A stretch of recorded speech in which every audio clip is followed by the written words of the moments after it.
Hey, welcome to One Earth Live. I'd like to give a warm welcome to everyone who's tuning in. I'm here with Jackson Hinkle, who's an impassioned political activist, a former city council candidate, and he is the host of his own YouTube show called The Dive. A longtime friend of mine and someone I've had the pleasure to get to know and work with throughout the years. And so, yeah, man, it's a pleasure to, I'd love to give you a warm welcome to One Earth Live. And yeah, it's a pleasure to be speaking with you, man. Thanks for having me on. Appreciate it. Absolutely.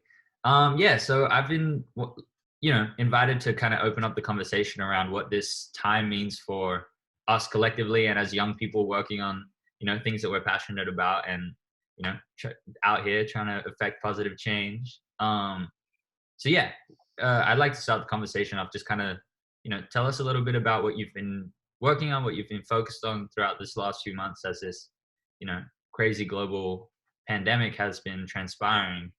So yeah, let us know a little more about what you've been working Yeah. Yeah, it's been definitely pretty nuts. I live in California, so we were one of the first states in the US to, take precautions and do the stay at home stuff. And I'm thankful for that. But that also means that traditional activism, as far as going out and protesting or canvassing for candidates that I liked or whatever, had to be put on hold.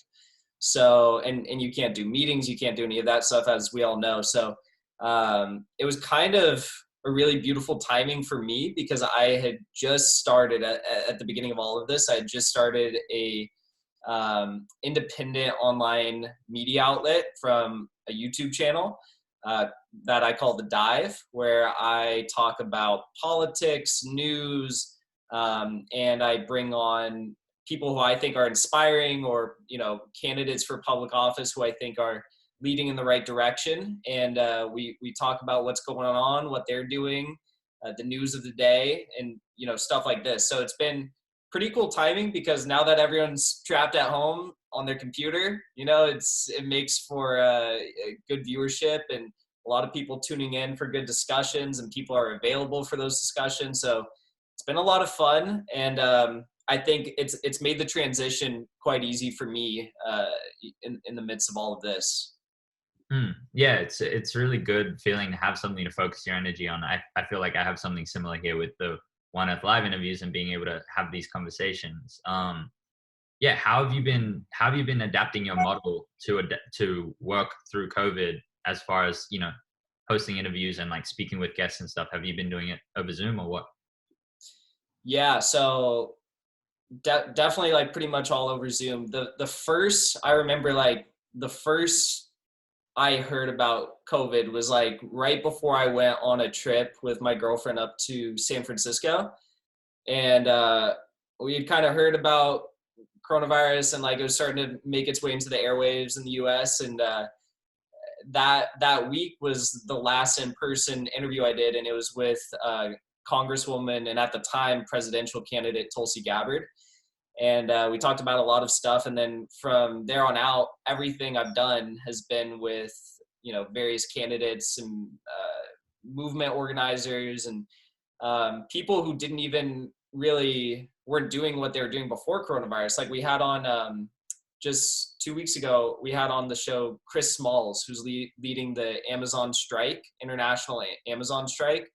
And he was on 60 Minutes just 2 nights ago. So it's kind of interesting that we've been able to birth new discussions out of all of this. And, that comes with the times. But yeah, everything's been on Zoom. And fortunately, we have stuff like this and the technology to continue these discussions, because if we didn't, I don't know what we'd all be doing right now.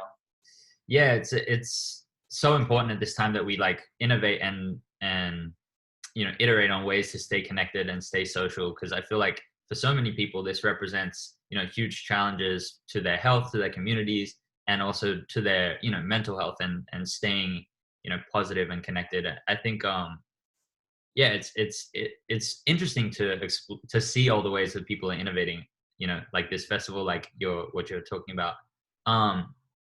Yeah, to me, I guess something that I'm interested in is through the outreach that you've been able to conduct and engaging with people around what are some of the things that you've been seeing amidst this, time of crises for so many people that are giving you hope or that make you feel, just like inspired about the future moving past COVID?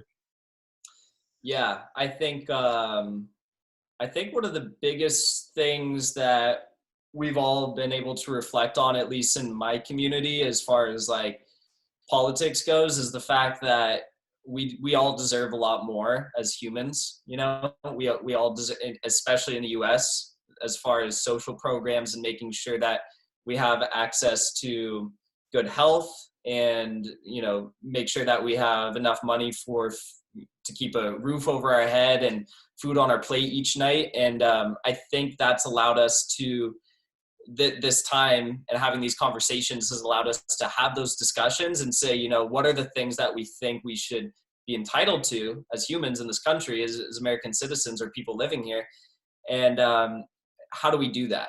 And if the government's not providing for us, and if the companies that we work for aren't giving us our fair share, what do we do? Do we go on strike? Do we go on strike and conduct mutual aid efforts? And are those local? Are they national? And those are all discussions that I've been trying to have with people on my show, and not only have discussions, but take it from discussions to action. And on May 1st, we held a May Day town hall on my YouTube channel. And it was with a group called People's Power Movement. They helped organize and bring people together for this. And since then, that same coalition of people that we held on our YouTube channel for this town hall on May Day has worked collectively since then to start organizing national mutual aid efforts. So for people on strike, and it's kind of being led up by that guy Chris I mentioned, who's leading the Amazon strike. So I think that's something to be hopeful about, is the fact that this time has allowed us to have discussions that we might not have previously had, and take the time to actually act on it. Yeah. Another thing that has been, really present on my mind is how, as we are all experiencing this situation, there is this desire for things to return to normal, right? And people are like, when things are back to normal, we'll be able to, be kicking it, vibing out. And I think that it's so clear that the normal that we were existing in previously was not a viable one for a livable future, right? Not something that we could really continue along and be thriving as a species. And so, what are some of your thoughts around, the world that we want to return to post-COVID that is, moving beyond some of the harmful patterns and some of the things that we had in place previously that have taken pause for the moment? Yeah, I think the return to normalcy is like the worst case scenario right now. We can all recognize that. And we've had time to recognize that. And moving forward, I think that we need to make sure that, as I mentioned previously, that we have basic rights ensured, economic rights, that we make sure that we're actively working for those, and that the people representing us are taking the time and effort to listen to what we're all saying. And I think there's that side of things, like making sure that we don't return to whatever normal was, because it was never normal in the United States and globally. But also, I think we have to take a look at the fact that there's been a lot of stuff that has happened in the midst of this coronavirus pandemic that has kind of, gone unnoticed. Like, not to get too down, but today, like, for example, the Senate just voted to allow the FBI to go forward with warrantless surveillance of all American citizens' Google search histories, right? Like, that's crazy. And I don't think that would have happened had there not been all of this other news going on around coronavirus and stuff like that. I think it would have gone noticed, and people would have said, don't vote for the FBI to look at our search history, our Google search history. And there's things like that we need to also recognize and say, we can't go back to normal, but also what we're in right now is still normal, but it's in some ways worse. And we need to really make sure that moving forward, we collectively work together to ensure that the collective voice is heard. Absolutely. Yeah. I think representation is really interesting now because people, it's having to innovate on the way that we make ourselves heard and the way that we, make sure our voices are considered, especially when there's so much noise, right? That's occurring throughout the proliferation of this situation. I think, yeah, that's wild to hear. I had no idea. That's pretty full on. Yeah, and I think there's multiple stories of controversial projects going through during this time when everyone's locked inside, and I think that it definitely poses a challenge that we without collective effort we can still move backwards from this point, or continue down a path that leads us to more suffering, more pain, more disparity, and I think that it's critical that we mobilize collectively to build the systems that we want to be existing in coming out of this, right? There's also like the opportunity to say, in this time, there's been a lot of good things that have happened. For example, like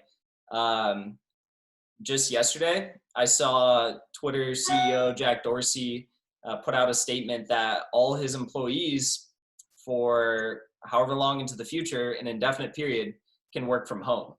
And what does that mean? That means that people are able to spend more time with their families, their kids. They're going to, be able to get out in nature more, surf more, whatever they want to do, And I think there's things that we can take from this crazy time, and assuming, you have the privilege to be doing something like that right now, like working from home, and hopefully transfer that moving forward. We saw the fact that for the first time in history or modern American history, our government is giving out trillions and trillions of dollars, a lot of it going to corporations, but a lot of it also, or small portion crumbs, are going to the American public and helping us in whatever way we need. They gave out $1,200 checks to people, and sure, that's not a lot, but also you have to recognize that now there's a precedent, right? There's a precedent to move forward and say, well, for those people who want something like UBI, Universal Basic Income, implemented in the United States, you can look at this as a precedent and try to implement it moving forward. Absolutely. Yeah. I think a lot of things that people sort of took for granted or didn't consider have been put into question, as far as, travel that's not necessary, or like non-essential, or, certain forms of consumption that aren't necessarily essential, that have been, taken away at this time, and given the opportunity to see how they serve us and how they show up in our lives. I think we've seen such an unprecedented shift in consumer behavior as well. And hopefully some of those things continue forward, where people recognize that we don't need to necessarily consume in the same way that we were previously. Because I think we've also seen throughout history that after a recession or after a downturn, there becomes this period of hyperinflation and hyperconsumption. And so, hopefully working collectively to navigate around that and to sort of address that in a more like socially viable way, I feel like, or economically and ecologically viable. I guess an interesting thing is how do you see those changes affecting us moving forward, and what are some more of those things that you hope to see continuing forward? Yeah, I think there's a lot of things going on right now that are kind of demystifying scary ideas. For example, that like what happens if we don't have everyone in the world buying every single day? What happens if we don't have people traveling all across the world every day and spending however much money on plane tickets, and those planes are emitting fossil fuels all across the world? What happens in nations that have nationalized certain industries because there's been such a gross mismanagement of certain industries in this pandemic, that nations have had to nationalize certain industries, be it, the airline industry, or some countries have discussed nationalizing things like food delivery service apps. I think there's been a lot of demystification around those sorts of discussions. And like I just mentioned, even in the United States, we gave out $1,200 to the American public, and now you have prominent senators saying, well, we gave out $1,200, why don't we give out $2,000 a month? Why don't we give out 2 payments a year of $4,000, you know, stuff like that. And it's causing people to question this normalcy, right? This normalcy that we talk about, and challenge it.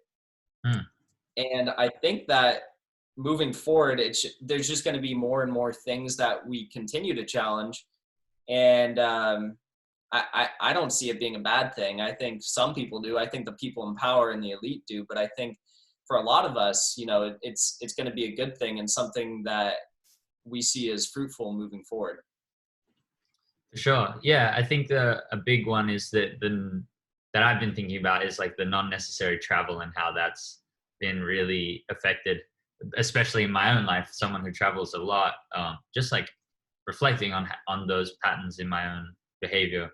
An interesting thing as well is seeing how this situation has really highlighted our responsibility to ourselves and our community to uphold the well-being of the people around us. You know, I think it's more evident than ever that our individual actions affect the people next door to us, the people down the street, and the people around the world, as far as, you know, making effective decisions around mitigating a crisis, right? And we've been trying to elicit this kind of, you know, unification in effort around the climate movement for a long time. I feel like in getting this and seeing this level of urgency and unprecedented shift in such a short time is something that gives me hope in certain ways around humanity's capacity to adapt very quickly. And that being said, we haven't necessarily gotten it right, and there's a lot of things that are you know, to be improved upon in the way that we've been responding. But I think seeing how quickly things shifted so dramatically helps me see how we will be able to enact our resiliency, you know, down the road. Yeah, I'm just wondering if you have any thoughts around that kind of stuff, especially like regarding how this has highlighted our responsibilities to one another and to uphold our health and well-being. Mm-hmm. Yeah, I agree with that sentiment that like this has definitely shown that in a crisis we can respond. I think the challenge there, and we've seen this challenge even unfortunately in the midst of this pandemic, you have people protesting in the streets and saying, you know, there is no pandemic, and it's really not that bad. It's not worse than the average flu season. You know, it's just crazy things that people are saying, and there's always going to be that small vocal minority that speaks out against whatever is happening. Unfortunately, with climate change, whereas with this pandemic, the vested interest is in creating a cure for it, right? People are going to make so much money off of creating the cure for this. The vested interest in something like climate change is the fact that as long as you continue to exacerbate this issue, you're going to continue to make money. You know, as long as you can continue to gain subsidies for the fossil fuel industry, as long as you can continue to employ all of the fossil fuel lobbyists, you're going to continue the money train. And that's the difference. And the awakening has to come from the people. The awakening with the coronavirus came from the media saying, look, you guys, there's this crazy pandemic that's rolling out. We all need to prepare. We're not seeing that from the mainstream media as far as climate change goes, basically because a lot of mainstream media outlets take funding from fossil fuel companies. And I think a large portion of, you know, the public has already woken up on this issue, but the question is, have enough people woken up? Have enough people really consider this to be the crisis that it really is? Just because, you know, sea levels aren't already 16 feet higher, you know, than they are right now, doesn't mean they're not ever going to get there. And I think a lot of people just are you know, they have tunnel vision and they can't see what's eventually going to happen, and they just brush it aside if they do know what's going to happen, and they don't really care. So I think yes, we have the ability to respond as a human race. We definitely have the ability to respond to a crisis, but it's whether or not enough people really see climate change to be the crisis that it is. and are willing to sacrifice what they sacrificed during this pandemic to address the climate crisis. And that's definitely something that is going to be an ongoing struggle, continuing to educate people about the climate crisis. And that's why I think education is so important. You know, we saw it play out here, and it needs to play out on equal level with the climate crisis. Yeah. I think it's clear that it's really crucial to, you know, cultivate as much awareness as possible around these issues. And I feel like, you know, here in Australia, we've dealt with the COVID pandemic pretty effectively through, you know, like people just getting on board in a you know, quickly and effectively through the education and all the information that was passed down. Yeah, I also want to hit on the second part of what you said. I realized I didn't answer the second part. Go ahead. The second part was like you were saying, the ability for us to collectively work together as a unit, as a, you know, looking out for your neighbor as much as you look out for your brother or sister. I definitely think that's true. I think that's been a part of the response to all of this, is that we have been able to care as much about the stranger down the street as much as we do about ourselves. But I think I would be remiss if I didn't mention the fact that I've also seen the other side of it. The side of it when you're at a grocery store or something, or you're out in public and you see each other as a threat. You know, you see each other as a potential threat to contract the virus. And I try to combat that thinking as much as possible. And I didn't even realize I was doing it until I heard someone else talk about it. I heard Glenn Greenwald talk about it on his podcast. He was talking about the fact that I think it was in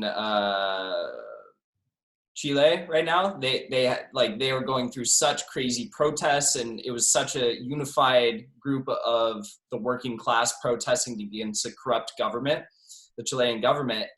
And now in Chile, you have people seeing each other as a threat because of this coronavirus pandemic. And I think that's kind of unique to a pandemic. You don't see that as much in the climate crisis and how we respond to that. But there are two sides of it. And I think we have to recognize that and make the best effort that we can to stop that type of thinking, because it's really negative, and it's not something that's going to get us further. And I feel like I've made an effort to stop trying to think like that. And, you know, when I see people out in public, recognize that hopefully everyone is doing their best possible, you know, their best to make sure that we don't spread this any further.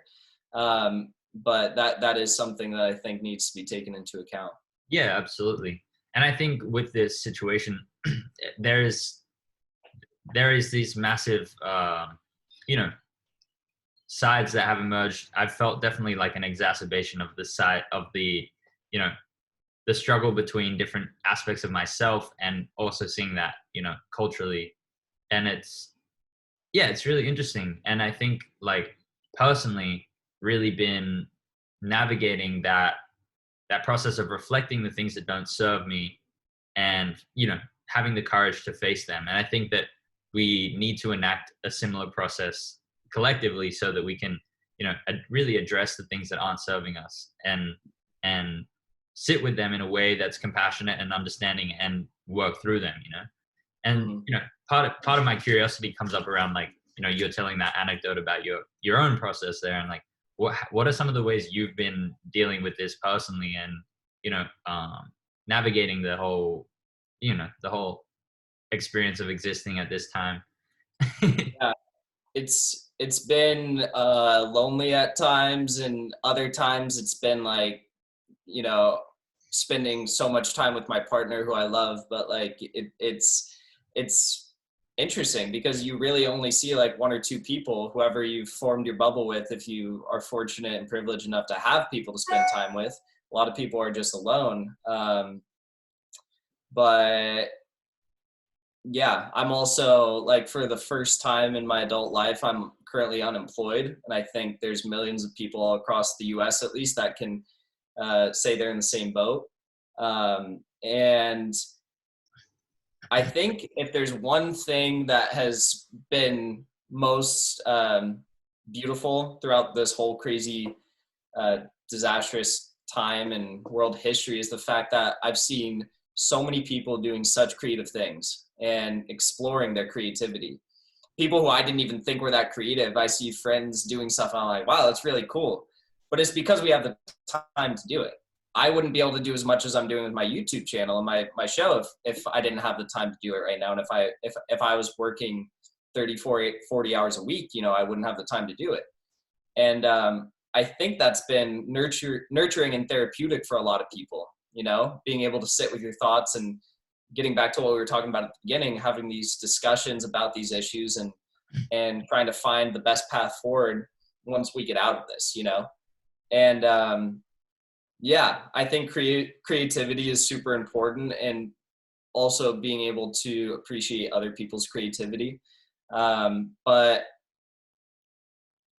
another brief anecdote, yesterday I was talking to a friend who's homeless in my town, and I was chatting with him, and I noticed that even him, he's homeless, but he's an artist. He sells his photographs down by this popular beach where all these tourists come to, and he sells his art to a lot of tourists. And he was telling me about how laser focused he's been on politics in America recently, and how, even though, you know, it's horrible that his only very limited income source has been, you know, eviscerated throughout this whole pandemic, he's been spending his days reading and watching political commentators on YouTube, and, you know, just really getting into the thick of it. And he is loving it, you know? So I think it's different for everyone.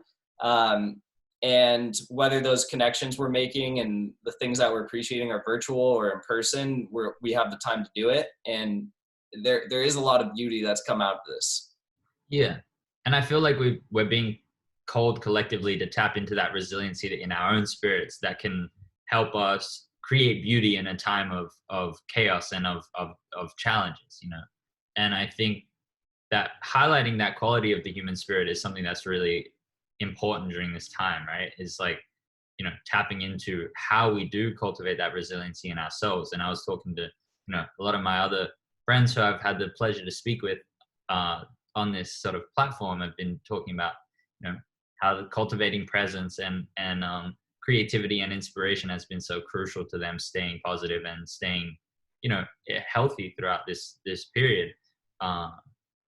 And yeah, I think I've heard that reflected by a bunch of people, and so it's good. What have you been doing to stay creative? Has your YouTube channel been your primary outlet? I know you are an amazing artist as well. You've been doing your art. Yeah, the YouTube channel really has been. I'm a surfer too, and being able to surf more than I ever have been before, and at least in recent years, has been incredible. But yeah, the YouTube channel, the thing is, like, I do daily shows, and sometimes I do 2 or 3 a day. Whoa. And they're usually like 10 to 20-minute episodes, and I cover one issue. So in a given day, when I'm working 5 or 6 hours, like not in pandemic time, you know, I don't have the opportunity to research what the hell is going on in Venezuela. You know, I don't have the opportunity to research what's going on with Julian Assange's extradition trial in the UK. But now that I have the time to do that, I'm really just basking in it. I love it. And I've been reading a lot.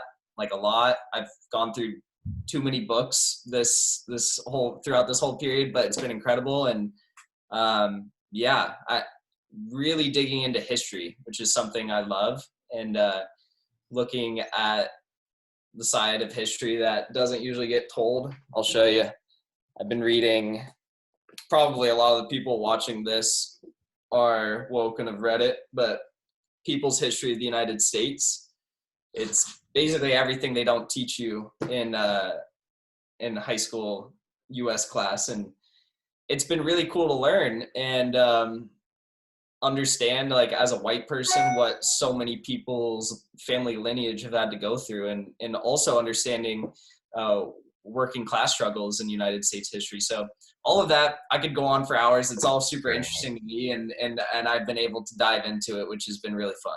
Amazing. Yeah, man. How can people check out the dive? Where can they find that? Is it just, yeah, let them know how to find it. Yeah, YouTube. If you just look up the dive, well, probably like the dive with Jackson Hinkle. That's like the official name. There's probably like, I'm probably not that high up in the YouTube SEO if you just look up the dive, but yeah, look up the dive with Jackson Hinkle, or my name, Jackson Hinkle, and you can find it. I'm on Instagram, Twitter, Facebook, all that. And we're putting out daily content. It's really fun. Amazing. Yeah. Go check that stuff out if you're interested in diving more into the dive. You feel me? Yeah, it's been a pleasure to talk with you. I really appreciate you lending your thoughts and your ideas. Yeah, there's a bunch of other amazing content on this platform, so you should go and check that out. And yeah, all the people who are tuning in I hope you're enjoying the live streams and all of that. I'd like to give, my really deep thanks to you, Jackson, for showing up and for lending us your mind for this time. I appreciate your perspective. I think it's complementary to the other conversations we've been having, and so yeah, I appreciate you giving us the time.